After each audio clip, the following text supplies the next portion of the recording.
A ansiedade é uma reação defensiva comum frente ao perigo ou situações consideradas ameaçadoras e define-se por um grande mal-estar físico, psíquico de aflição e agonia. É uma reação comum e faz parte dos mecanismos fisiológicos de resposta do ser humano ao medo e pode se transformar num transtorno quando chega a impedir o funcionamento da criança em sua vida cotidiana, na família e na escola. De acordo com a Organização Mundial da Saúde, no Brasil, 9,3% da população sofre com ansiedade, sendo que as crianças não estão imunes.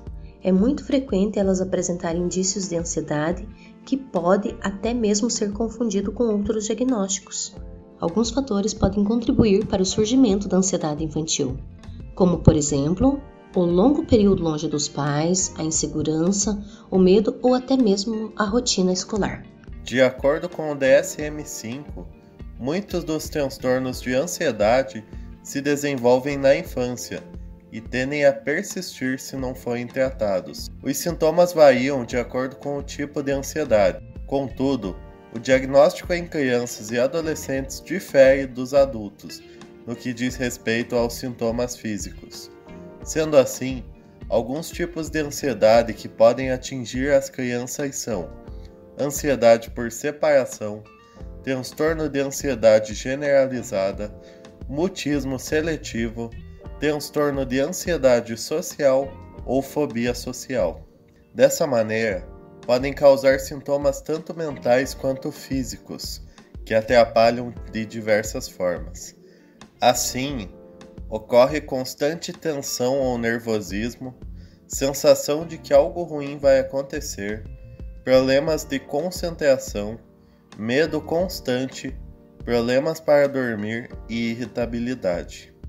Entre os sintomas físicos, podem apresentar batimento cardíaco acelerado, boca seca, sudorese, tremores, desmaios, dores no abdômen, músculos, costas e ou cabeça, fadiga e ou insônia. É importante compreender que certo grau de ansiedade é natural e faz parte do desenvolvimento infantil. Tão somente a criança pode apresentar medo quando estão longe da mãe ou fora do ambiente familiar, e a isto costuma apresentar medo do escuro, de monstros, bichos, entre outros, sendo que as mais tímidas reagem de forma negativa ao afastamento, quanto as crianças maiores podem demonstrar medo de agressões ou de morte. Consequentemente, diante de determinadas fases, a criança em seu processo de desenvolvimento pode, portanto, ainda não apresentar maturidade suficiente para o entendimento e identificação de certos pensamentos ansiosos e emoções, como o medo excessivo de errar, sentimento de rejeição, dificuldade para lidar com as suas frustrações, emoções de medos e raiva, medo de ser abandonado, pensamento que irá perder seus pais ou entes queridos, entre outros. Entre os sintomas físicos podem apresentar batimento cardíaco acelerado, boca seca, sudorese, tremores e desmaios, dores no abdômen e músculos, costas e cabeça, fadiga e insônia. O diagnóstico pode ser confirmado de modo clínico através da história pregressa do paciente, sendo que em alguns casos exames adicionais são solicitados devido à existência de sintomas físicos com o intuito de estabelecer maior clareza na conclusão do diagnóstico. O desenvolvimento neurobiológico da criança, sua história de vida e o fato de sentir segurança em adultos para ajudar diante de situações de perigo são aspectos fundamentais para sua autoconfiança e resiliência. A exposição a adversidades pode levar ao desenvolvimento do transtorno de estresse pós-traumático. Esse trauma pode surgir em decorrência de um evento estressor único, agudo e repentino, constituindo, assim, o tipo 1, ou de forma crônica, com experiências difíceis e ameaçadoras que se repetem na vida da criança, constituindo assim o tipo 2. No primeiro tipo, os sintomas mais comuns são comportamentos evitativos, hipervigilância e memória detalhada do evento, enquanto no tipo 2 os sintomas comuns são recusas massivas de falar sobre si próprio e sobre os acontecimentos traumáticos, embotamento afetivo, dissociação, identificação com o agressor, agressividade contra si próprio e ausência de sentimentos. A forma como crianças e adolescentes lidam com os eventos vividos é um fator crucial para a ocorrência e desenvolvimento de problemas de ansiedade, em especial ao transtorno de estresse pós-traumático. Entre as situações altamente estressantes para a criança está o aparecimento ou agravamento de problemas de saúde na família. Crianças costumam ficar muito sentidas quando vivenciam o sofrimento das pessoas que amam. Mudanças ocasionadas por desastres ambientais e acidentes também podem levar a consequências psicológicas nas crianças. Ao modificar a rotina e formas de brincar ou interagir, acabam por fragilizar a estrutura da criança. Condições de violência provocam graves prejuízos ao desenvolvimento humano a curto e a longo prazo, o que pode se tornar ainda mais devastadora quando é cometida por pessoas próximas, as quais se espera afeto e proteção. A violência psicológica é uma das formas mais danosas para a formação da criança.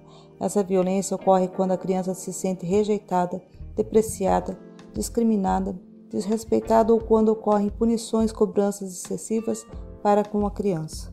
O uso frequente de práticas restritivas e punitivas pode também levar ao risco de violência física e emocional no contexto familiar. Essas relações de violência podem se dar também entre irmãos por conta da divisão de bens materiais, ciúmes e entre outros aspectos. Por fim, há também o sentimento de perigo no meio em que a criança vive, seja na vizinhança ou na comunidade. Sentir-se em perigo pode levar a criança a experienciar momentos de ansiedade. O medo e o descontrole que permeiam o meio de convívio da criança podem gerar tanta insegurança quanto a ocorrência de eventos reais. Quando os pais e professores são informados a respeito da ansiedade na infância, quais são as causas, o que afeta a criança no seu cotidiano, fica muito mais fácil para identificar quando os sintomas começam a aparecer, como procurar ajuda de profissionais. É importante destacar que medos, angústia e preocupações podem ser considerados normais durante as etapas do desenvolvimento psíquico infantil, porém, são considerados patológicos quando existem exageros, incompatíveis ao estímulo e com longa duração. Todas essas questões podem afetar diretamente o convívio familiar e social da criança, distanciando de sua participação de interação com o meio, gerando complicações em suas etapas da vida. O diagnóstico precocemente evita que a criança tenha reproduções negativas em sua vida, sendo necessário um tratamento medicamentoso de forma apropriada para tratar a ansiedade, de modo que medicamento e terapia façam parte da interação do tratamento, assim auxiliando o tratamento de forma eficaz. A terapia cognitiva comportamental, a TCC, é uma das mais indicadas no tratamento de transtorno de ansiedade, por focar na reconstrução cognitiva, na mudança das crenças não positivas que vão se desenvolvendo na vida da criança, corrigindo os pensamentos distorcidos e no alívio dos sintomas ansiosos e de medo e depressão, como também outros transtornos psicológicos. A família tem um papel fundamental na formação e no desenvolvimento dos filhos. A dinâmica familiar pode interferir diretamente ou indiretamente nos níveis de ansiedade da criança. A ansiedade é considerada uma das patologias psiquiátricas mais comuns nas crianças, somente atrás dos transtornos de déficit de atenção e hiperatividade, TDAH, e de conduta. É preciso estar atento também à ansiedade que não chega a ser um transtorno, mas que traz sofrimentos e prejuízos cotidianos para a criança. Pais ansiosos podem contribuir para que aumente o nível de ansiedade dos filhos. Ao apressar as crianças ou cobrar demais delas, pode levar a certos prejuízos em sua autonomia e autoestima. Os pais que já sofreram de ansiedade em sua infância ou juventude podem estar mais atentos para a identificação da ansiedade em seus filhos, o que ajuda na identificação, no diagnóstico e na procura imediata por tratamento. Os pais podem aprender técnicas de relaxamento e respiração para fazerem junto com seus filhos. Não apressar os filhos na inclusão de circunstâncias diferentes, não se aborrecer quando a criança não consegue, mas auxiliá-los a passar por momentos complicados, ajudando a superar o medo das situações. A ansiedade pode trazer vários prejuízos, mas os pais têm que estarem atentos quando as crianças não querem algo, para que os pais não acabem obrigando seus filhos a fazerem coisas que lhe causem sofrimento.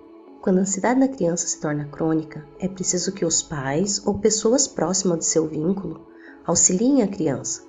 Muitas vezes ela não consegue expressar o sentimento, necessitando de uma compreensão maior para o fato, nos quais os pais proporcionem meios para ela ficar bem. No entanto, a tarefa pode ser bem complicada e negativa, quando os pais não entendem nem compreendem o que é ansiedade. Por mais que tenham boa intenção, podem cometer erros que agravam ainda mais a ansiedade. De modo que, sempre que identificarem situações de ansiedade excessiva ou crônica, procure a ajuda de um profissional, ou psicólogo, neurologista ou psiquiatra infantil, para fazer uma avaliação correta e receber informações para iniciar o tratamento. Assim, segundo profissionais, dicas que podem ajudar a controlar a ansiedade são: não tentar evitar o medo da criança, mas incentivá-la a enfrentar algumas circunstâncias, sem pressioná-la, assim podendo piorar o quadro ainda mais. Ir deixando aos poucos que ela enfrente seus próprios obstáculos, sendo apoiada quando quiser, mas também quando não quiser enfrentar. Valorizar o que a criança está sentindo é o meio de compreender seu sofrimento. Por mais que os pais, familiares ou até mesmo professores tentem acalmá-la para não sentir medo, algumas palavras podem surtir como efeito de julgamento, assim compreendendo que é errado sentir medo, dificultando a lidar com suas emoções.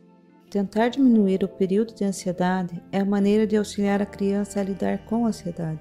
Falar que é um sentimento passageiro que logo passa, mesmo parecendo que não, de modo de quem esteja com a criança no momento evite falar de situações muito antecipadas que causem medo nela, para que assim ela evite ficar pensando naquilo, mas que se fale aos poucos para prepará-la a enfrentar a situação. Explorar situações que causam ansiedade, buscar saber quais são as que lhe causam medo, buscar orientá-la sobre os aspectos importantes e necessários para a sua vida, ajudando-a a passar pelo momento difícil, de modo que se sinta confortável a enfrentar, adquirindo confiança em si própria, possibilitando a redução da ansiedade. Praticando atividades relaxantes com a criança. Uma das técnicas é ensinar a ela própria como controlar a ansiedade nos períodos em que está sozinha, para poder fugir dos pensamentos que lhe causam medo.